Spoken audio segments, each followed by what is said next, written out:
Vamos aproveitar, você podia soltar Lógico, a vinheta podia aí não, vou do soltar. quadro. O papo agora é saúde. No J7 Notícias, sua saúde, seu direito. Com Júnior Desuani. Oferecimento Sim Comércio Catanduva. Por um comércio cada vez mais forte. Muito bom dia, Júnior Desuani já está aqui conosco, o advogado que fala sobre sua saúde, o seu direito. E ele acabou de ouvir com a gente aqui, inclusive assistir, a reportagem sobre o mutirão, né, das cirurgias. E o interior também paga por isso, porque só na nossa região são mais de 18 mil cirurgias que estão represadas. É um termo até bonito, né? Represadas. Bonito para quem não está na fila. Na né? verdade, são 18 mil pessoas esperando, né? É uma demanda muito grande. Bom dia, Marcão. Bom dia. Zé Augusto. Bom dia. Bom dia aos ouvintes J7. Isso é uma questão crônica já, né, do serviço público, né? Essa demanda reprimida, que transformaram agora em represada, mas o termo é o mesmo. Infelizmente, nunca o Estado conseguiu estar à frente disso, porque as demandas são sempre maiores, né? Nada melhor do que agora um período de campanha eleitoral para que o assunto seja... Esse é o mal do Brasil. Esse é o problema do Brasil. Então, por esse aspecto, poderíamos ter eleições todos os anos, né? Então, aí você teria soluções dos problemas. A gente, inclusive, até mudando um pouco de assunto, a gente vê, inclusive, as ações que o Rodrigo Garcia tem tomado em São Paulo com relação à segurança pública, né? Sim, também. Ele colocou a tropa na rua. Exato. São as questões. Saúde, segurança e educação. São Os três carros-chefes, pilares. são os que... as três discussões. E, de fato, é aquilo que o Estado deveria cuidar mesmo. No dia a dia. No dia a dia. Deixar de atuar em outras coisas que não lhe diz respeito, que poderia, né, e deveria ficar com a iniciativa privada, e ele ser o órgão fiscalizador, e cuidando desses três itens de maneira eficaz, já seria um grande resultado para a população, para o cidadão e principalmente para o contribuinte. Concordo. Bom, o Júnior Desuani está aqui para falar sua saúde e seu direito. Nós já emendamos esse assunto. Isso aqui, essas cirurgias que vem agora não deixa de ser um direito. Assunto, né? Exatamente. Sim, a partir do momento em que o cidadão procura um atendimento do serviço público de saúde e ele não tem essa demanda atendida, isso pode ensejar e acaba desembocando isso, acaba desaguando, já que está represado, acaba desaguando na justiça. Estourando a barragem. Para que o seu direito seja efetivamente cumprido, né? Então, não deixa, realmente está atrelado. Né? E qual é o assunto de hoje? Hoje nós vamos dar continuidade, já que nós falamos nos outros programas a respeito da questão da gestante, né? Da questão dos prazos de carência, depois falamos do plano de parto. Hoje eu trago um assunto que é decorrente do plano de parto, que é a questão da violência obstétrica, que é um assunto não muito divulgado, principalmente porque a mulher que sofre uma violência obstétrica, ela, por vezes, não se manifesta, ela não busca o seu direito. O que é a violência obstétrica? Eu vou dar alguns fatos, né, algumas ocorrências que podem se desenvolver num parto e que caracterizam uma violência obstétrica e isso dá ensejo a um dano moral. Né? Então, lembrando sempre que a questão do parto, a princípio, a questão do parto normal é uma situação muito delicada para a mulher, é muito sensível. Né? Então, ela passa por um período de 9 meses de um pré-natal. Aliás, a violência obstétrica pode acontecer até no pré-natal, né? Com alguma postura do profissional médico, na falta da informação ou na informação incorreta, enfim. Né? Também existe uma condição onde diz que a mulher que pergunta muito, que é um direito dela, os profissionais de saúde têm uma tendência a dizer, essa vai ser uma paciente difícil. Por quê? Porque ela chata. Mas é o direito dela, é o corpo dela, é o filho que vai. Então, é todo direito. E os profissionais da saúde deveriam ter essa sensibilidade de passar a maior quantidade de informação possível. Isso melhora, inclusive, a relação entre profissional e paciente e faz o transcorrer de um parto, muitas vezes, de maneira mais tranquila. Lembrando também que nós estamos fazendo um parto normal, que demora aí 14 horas, às vezes a mulher está em trabalho de parto.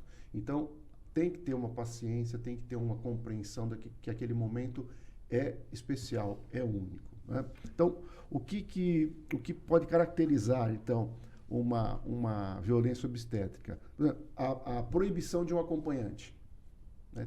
Por vezes, nós estamos falando aqui, não de grandes centros, mas vamos imaginar no Brasil como um todo, né? Então, é direito da gestante, na hora do parto, ela ter um acompanhante, ela ter uma pessoa da confiança dela, um familiar, uma pessoa que ela se sinta mais segura. Independente se é plano de saúde, se é SUS. Independente disso, é um direito. É uma lei federal que dá esse direito à gestante e que tenha um acompanhante com ela. Então, é compreensível você ter uma pessoa familiar ali na hora, pelo menos para segurar na sua mão, pelo menos para olhar para você, dá uma certa tranquilidade, né? Uma outra questão é também o jejum prolongado. A gente chama de jejum absoluto. Alguns profissionais mantêm a gestante em jejum durante um longo período de tempo no trabalho de parto com não desculpa, né, mas assim, prevendo a possibilidade de que o parto tenha alguma complicação e possa passar por uma cesariana. Aí vai ter a questão da cirurgia, da anestesia. E aí é necessário o jejum. Mas isso hoje já está descartado, porque imagina você deixar uma pessoa 12, 14 horas em jejum absoluto. Não, ela pode ingerir líquidos, né? Ingerir uma gelatina, sucos leves. Então, tudo isso para que a mãe se sinta mais à vontade, se sinta mais confortável, né? Então, tem essa questão também. Uma outra questão, vejam, eu estou falando essas ações, mas imagina uma situação de uma mulher com dores, né, com contrações, há 10 horas, até no máximo 14 horas ou mais, e com todos esses procedimentos acontecendo ainda nessa situação, né? Alguns profissionais ainda fazem a lavagem intestinal. Por quê? Porque na hora do parto, a gestante faz muita força para expulsar, porque na verdade é expulsar a criança, né? Porque o organismo já tem que expulsar aquilo porque já está numa situação de incômodo. Então ela faz muita força. Então alguns profissionais antecedem com uma lavagem intestinal, a fim de que quando a mãe, né, quando a gestante fizer força, que ela não evacue. Não né? defeque, né? Quer dizer, mas isso também não tem problema nenhum. Já tem alguns estudos que falam que não tem problema nenhum e seria até uma normalidade a questão da força. Então, submeter a mãe a uma lavagem intestinal prévia caracteriza violência. Veja bem, outro ponto importante que a gente discuta é tudo aquilo que for feito, todo procedimento que for feito, que não for discutido, não for informado e aceito pela paciente, ou seja, contra a sua vontade, ou feito de maneira de que ela não tenha informação daquilo que está sendo realizado, caracteriza uma violência obstétrica. É aquilo que nós falamos na semana passada, né? Por exemplo, não a violência, mas a questão daquele piquinho que tem na vagina, né? É a episiotomia, né? E aí, mas se não tiver o consentimento da paciente, mas talvez precise, necessário para que a criança saia com a mãe pode com vida, né? Dilatação vaginal, né?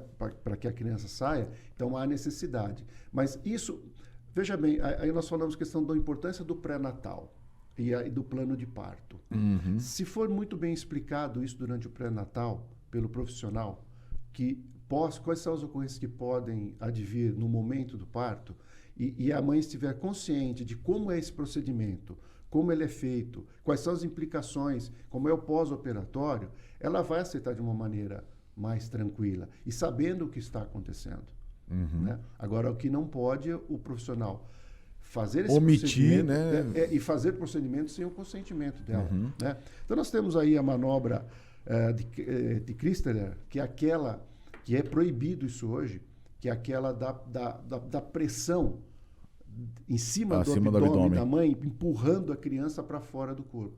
Tem profissionais que chegam a subir em cima da gestante para empurrar, forçar o abdômen, né, a parte superior, do abdômen, forçando o útero para que a criança seja expulsa. Isso é proibido, isso é uma violência muito grande. Muita coisa interessante, né? E se você tem alguma dúvida, quer fazer alguma pergunta, mande, desculpa, para o WhatsApp da Vox, olha, daqui a pouquinho o Zé vai para a Vox, já estou lembrando ele aqui. Daqui a pouco, do J7, que é o 17981611000, ou então para o Instagram do Júnior Desuani. Isso, @Júnior Desuani, tudo junto, tá? Combinado. Esse foi Sua Saúde, Seu Direito. É um tema bem longo, né? Sim, bem longo sim, que a gente vai trazer aí no decorrer das outras edições do nosso quadro aqui, para a gente falar. E como já disse o Marcão, se quiser falar com a gente aqui, o 981611000, pode falar com o J7 e deixar a sua dúvida, a sua sugestão de pauta, de tema também. Se quer saber mais, por exemplo, eu não sabia dessa questão da prática. Como que é o nome da questão da pessoa? Da manobra. Manobra de Christeler. Eu não sabia que não era mais permitido. Não, inclusive é proibido. Proibido.